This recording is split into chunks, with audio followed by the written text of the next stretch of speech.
Hello everyone, Storm here, and today we are back with part 3 of What If Ericson's Boarding School was in Season 1, except now we'll be looking ahead to Season 2, seeing what changes the kids will make next. If you already have not seen the first 2 parts of the series, I heavily recommend you check them out, as they will be pretty important to finding out what happens in Season 1. Also, a quick reminder that top tier members got to see this video early, Survivor tier got to see the thumbnail, and Walker tier gets shouted out at the end of the video, so definitely consider becoming a member if you want to get cool perks like that going forward. After the events of Season 1, our group was left shattered and fragmented. Krista disappeared, Lee died, Rosie was abandoned, the kids were left behind, and Ben was either dead or with them. Clementine, Duck, and Willie escaped the marsh house and eventually found Kenny and Omid on the outskirts of Savannah. So, what happened next? Well, when Kenny and Omid reunite with the 3 kids, with Kenny being the most thrilled to see his son, Omid can't help but feel bad that he won't see Krista again, but he has to put that aside to take care of the kids. Clem has now just lost Lee, and the group has no idea where the rest of the kids are. Kenny and Omid tell Clem, Duck, and Willie that they did go back for the rest, but couldn't find them. The houses were clear of everything but the dead. If you have Ben alive at the end of Season 1, Kenny will remark that Ben had turned, but they took care of it. The 3 are heartbroken that their friends are gone, with Willie being especially upset about Mitch. But luckily, at some point in the next few months, our little group would bump into Marlon and the others. Just as a recap, the others include Asim, Violet, Brody, Lewis, Mitch, Ruby, and Omar. A lot of the kids seem grizzled due to their time alone, fending for themselves out there. Marlon feels like he got hurt the worst by it though, as he had to take on the unenviable task of leading and keeping these kids safe. Something that came at a high price. They tried to go back for Rosie and it just didn't work. Marlon thought it would keep the kids happy. Rosie was always a beacon of hope and stability for them. For him. But they were barely able to make it out safely, and if Ben was alive, they lost him too. If Ben wasn't alive, then I'd love to have Marlon and Brody be kinda scarred up, maybe one has a cheek scar and one has the eye scar, like Clementine from A New Frontier. This works as a surrogate for Ben dying, as either way, Marlon feels responsible for the group's suffering. Clem can either hug him, comfort him by saying it wasn't his fault, or blame Marlon. The boy tries to keep this a secret between him and Clem, noting that he's only ever come undone like this to Brody. Clementine can agree or not, but it won't matter much for now. Kenny and Omid now have the job of being caretakers for 11 kids out on the road, and that's gonna suck for them. Resources were extremely thin, and the kids are forced to survive on scraps while Ken and Omid practically starve themselves. Kenny feels especially upset that he can't even give Duck a proper meal when he's got all these other kids to worry about. But he did let Krista die, and he did promise to keep Clementine safe for Lee. The kids and Omid are his responsibility now, whether he likes it or not. The truck stop bathroom scene occurs, though the boys and girls split up naturally this time. Kenny decides to keep watch outside. Because of this, the woman who stole Clementine's stuff never approaches.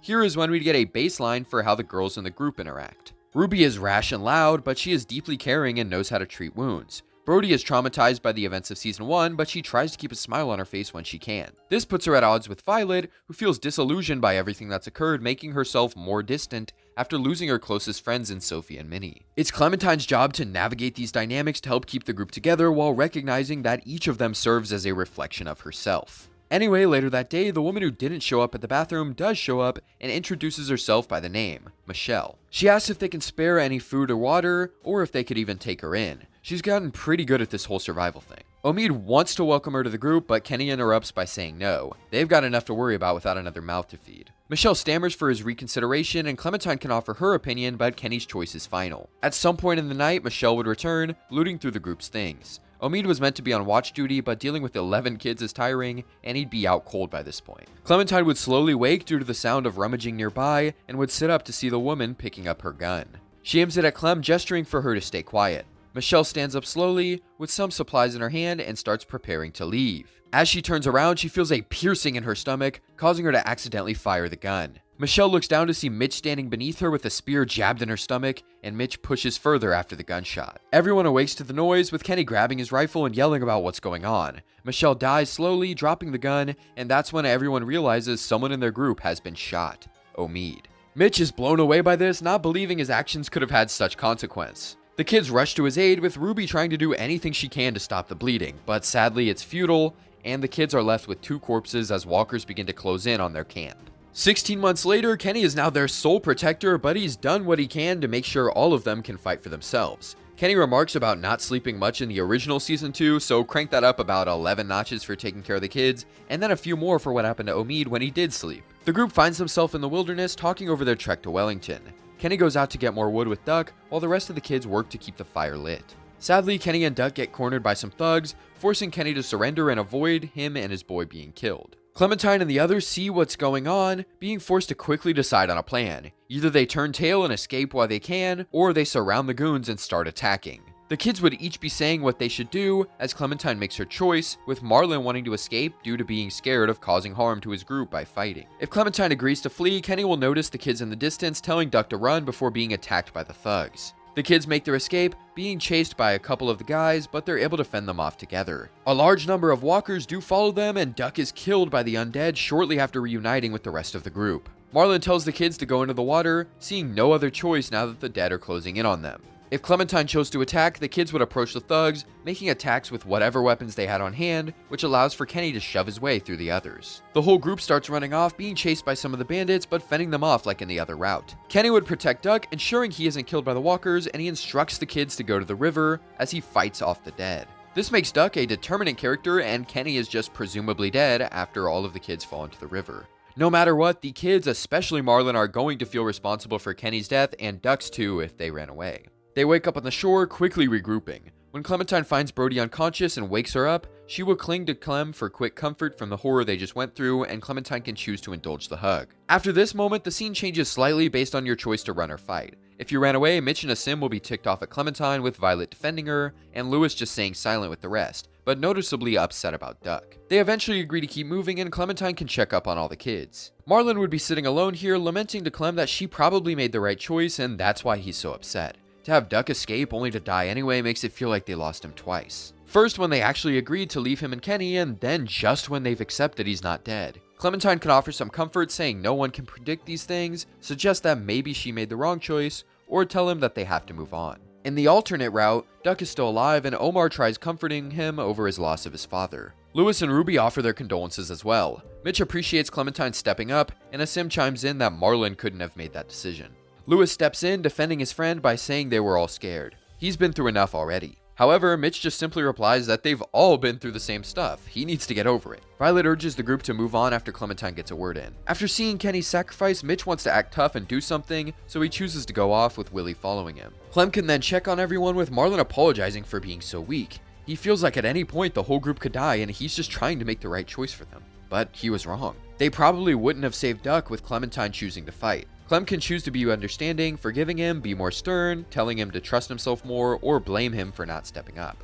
As for Duck, Clementine can make sure he's as alright as he can be after just losing his father. The boy is mostly just shaken up at this moment though, making him not very capable of talking. He asks Clem if he thinks his father could still be out there, and she can decide what she says to that. Anyway, the group eventually gets going to make sure Mitch isn't doing anything stupid. After some walking, they run into a dog that starts growling at them, but then Mitch and Willie show up and it calms down. Willie introduces the dog as Sam, and Mitch says that they found him out here just a few minutes ago. The sight of the dog helps to make some of the kids feel better as they pet him and show him care, but Marlon again feels distant due to how close he was with Rosie before they had to leave her behind. Asim is notably distant as well. They follow Sam to the little camp, which they quickly begin scavenging in. Mitch is the one who kills the walker stuck to the tree, giving Clem the tiny knife. If you fought the raiders, he'd offer it up happily, while he'd give it to her begrudgingly otherwise. Lewis finds a can of beans in the trash, having Clementine open it up with her knife. They get it open and begin to share the food around, with Sam eagerly watching. Brody wants to give the food to Sam, but Asim yells not to. This is one can of beans meant to serve all 10 or 11 of them. They can't waste. Willie chimes in that Sam is hungry too, and he led them to the food in the first place, and a brief argument begins. The dog then interjects itself by biting Brody on the arm, forcing the others to come to her aid. Marlon, Violet, and Mitch rush in to separate the dog from Brody and attack it until it gets off of her. Clementine can briefly help, but either way, the dog would be kicked by Marlon onto some spikes, causing it to whine in pain. While the others check on Brody, Asim is mad at Mitch for not checking that the dog could be unfriendly, as it was a liability to the group and just harmed one of them. At the same time, Marlon is sat staring at the dying animal, remembering Rosie with every gasp for air. Brody is hyperventilating, stammering words, and yelling out in pain as well. Lewis walks up to Marlon, trying to ensure his friend is okay by placing a hand on his shoulder. Mitch tells Willie to stay with Brody, before getting up and stabbing Sam, ending the dog's life. Lewis tells Marlon it's time to go, and he gets up, walking with the rest of the group silently. At the same time, Violet and Ruby are helping to keep Brody afloat, as she slips in and out of consciousness. Walkers begin swarming the area, so the rest of the kids are forced to fight them off while the girls keep Brody safe. The kids look like they're being fought to a stalemate with the dead until 2 men arrived, shocked at the sight of almost a dozen bloody tweens. They introduce themselves as Luke and Pete, quickly leading the kids to a safer location. Once in the clear, the two inquire about who these kids are and where they came from, with the kids basically giving up all the information they've got. Though Mitch and Duck are a bit more hesitant due to Willie and Duck being taken by the stranger back in Savannah. They see the bite mark on Brody, asking if it was a walker bite, but all the kids are able to confidently deny that. This lends some credibility to the claim, but if they wanted to conceal the fact it was a walker bite, they definitely defend each other the same way here. The group is taken back to the cabin, but no one is too fond of the idea of taking in almost a dozen extra people who won't be able to provide as much as an adult. Overwhelmed by the situation, Willie tries to run away and Nick nearly shoots him down. Mitch immediately jumps to attack Nick, but he's stopped by Asim and Lewis. This puts the group at odds right off the bat, even before Carlos steps outside. Pete tries to apologize for Nick, but Mitch doesn't care much. Carlos isn't sure whether Brody's bite is really from a dog or not, so he cuts the kids a deal. He's going to lock Brody in the shed for the night, and since there are so many of them, he can't put his group at risk by bringing all the others inside where they sleep. So he'll allow half of them to stay inside for the night, and the other half will have to suffer the night in the shed with Brody. After that, he'll patch Brody's wounds if she hasn't turned, and they can go on their way. Asim asks what the point of even taking them in for one night is at all, if they're just going to send them off the first chance they get. Rebecca and Nick are quick to defend Carlos, citing that they already have enough trouble to worry about without a dozen more mouths. Carlos agrees regretfully before letting them decide who's going where. He heads back inside with Alvin and Rebecca, leaving the rest to watch the kids as the decision is made. Marlon is quick to stay in the shed in order to keep an eye on Brody. Since Ruby had medical training from Miss Martin, she opts to stay in the shed as well. Lewis wants to be there for Marlon since they're best friends too, and Violet is willing to waive her spot in the cabin.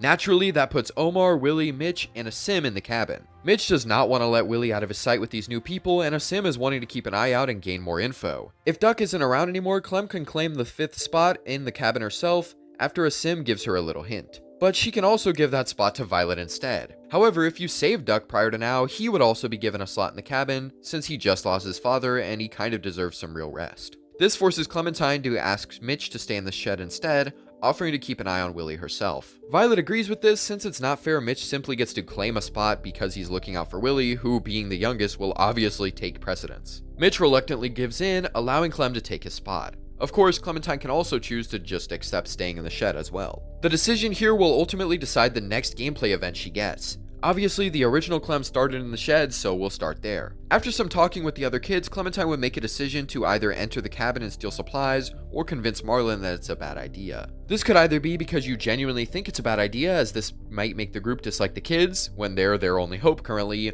or because you caught on to Asim's gestures and think he'll handle it. If you stay behind, some time would pass, and later Asim shows up with the proper supplies to sew up Brody's arm. He informs the group that the rest of the kids are doing okay, mentioning that Violet made a friend if you had Duck alive. Sadly, this does lock the juice box as a collectible item. Asim then decides to get back, thanking Clementine for her trust. Ruby begins sewing up Brody's arm, and the kids hear Asim yelling outside. Clem rushes to grab the hammer they found in the shed, quickly getting to work on getting outside. Marlon yells for Ruby to keep sewing Brody's arm, as it might get messed up if they stop halfway. Violet stays with them if Duck is currently dead. Marlon, Clem, and Lewis rush outside to save Asim from the walker that's attacking him, easily dispatching it. Asim remarks that the walker came out of nowhere before a yell from Luke is heard nearby. He's followed by the rest of the cabin group minus Sarah. Asim and Clementine are bloodied up due to the walker, and Brody is unconscious after the stitching is complete. We'll come back to this in a bit. Let's take a look at the other routes for a second. So if Clementine chooses to break into the cabin after being put in the shed, things go about the same as in canon, only you'd find Asim and either Violet or Mitch snooping around for items.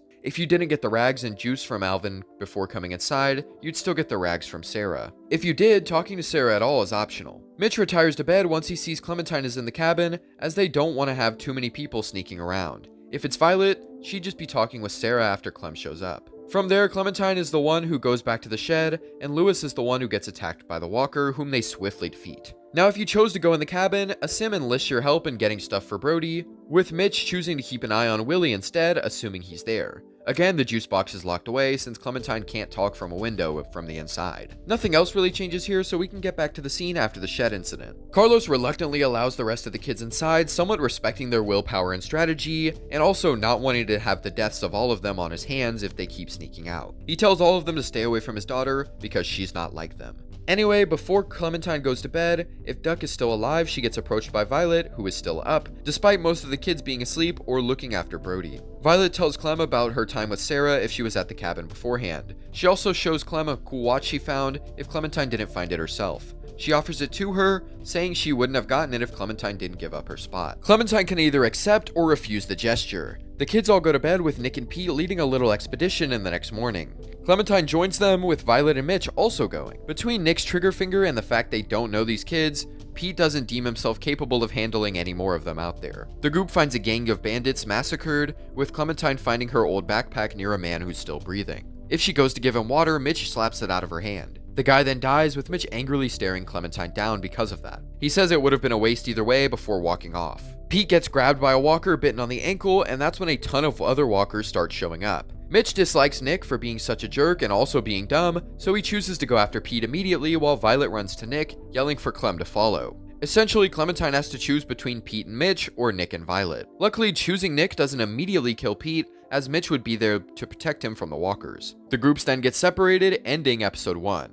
And as you can see, are getting pretty thorough here because episode 1 was extremely long. Episode 2 begins with Clementine making it inside the shed with Nick and Violet, or the back of a truck with Pete and Mitch. They occurs with much of the original stuff from these interactions still taking place. The only differences would be that Mitch would be insulting Nick for splitting up like that, and Pete does a half-joking agreement before yelling at Mitch to stop once he keeps going. Pete then exclaims that Nick is a good kid before getting quieter, hoping that he's okay. Mitch stops, asking what they're going to do about his leg, and Pete looks toward the hacksaw before giving in and deciding not to do it. Mitch tries to push him to do it, but Pete highly doubts 2 kids could carry around a grown adult in a swarm of walkers before he bleeds out. Their only option here is to wait, which pisses Mitch off. He later talks to Clementine while Pete is asleep, asking how he could just give up on his life like that. Clementine can either agree, say it's not their choice, or defend Pete by saying he's right. They won't be able to get him out of there all by themselves. Pete later wakes up, with Mitch nearly killing him for thinking he's a walker. He decides to make a sacrifice for them, with Clem either trying to get him to fight his way out too, or just simply agreeing.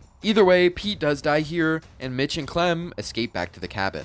Let's now go back to Violet and Nick, with Clementine also being in the shed. Nick letting 2 kids hold the doors while he grabs a box makes a little more sense than him just leaving Clem to do all of it in canon, but just a little bit more though. Basically, Violet just kind of berates Nick for being a loser, as he's just sitting around drinking the whole time. But after Clementine falls asleep, she wakes up to see Violet and Nick talking. Nick is telling her about how he had to kill his mom and how that hurt him. From there, Vi starts to relate to Nick about her grandmother, which she doesn't say outwardly, but she tries to encourage Nick to not give up here, that he can do more. This causes him to get up, regardless of if Clementine gives any encouragement. But he does still have to stay behind for the 2 girls to escape. Now, both versions of events would essentially go the same without Clem, so if Clem went with Nick here, Mitch still remains mostly uncaring to Pete, and Pete sacrifices himself. If you went with Pete, Violet would encourage Nick, and he'd stay behind in the end as well. Let's just assume Clementine arrives at the cabin with her companion before the other kid shows up. So this means either Violet or Mitch are not back yet, and it's still a mystery as to what happened to them and Nick/Pete. Carlos tells Clem that Alvin and Luke are out searching with Marlon, Asim, and Lewis. They insisted on going to find their friends and helping out. With that being said, Ruby and Omar now want to go with Carlos and Rebecca,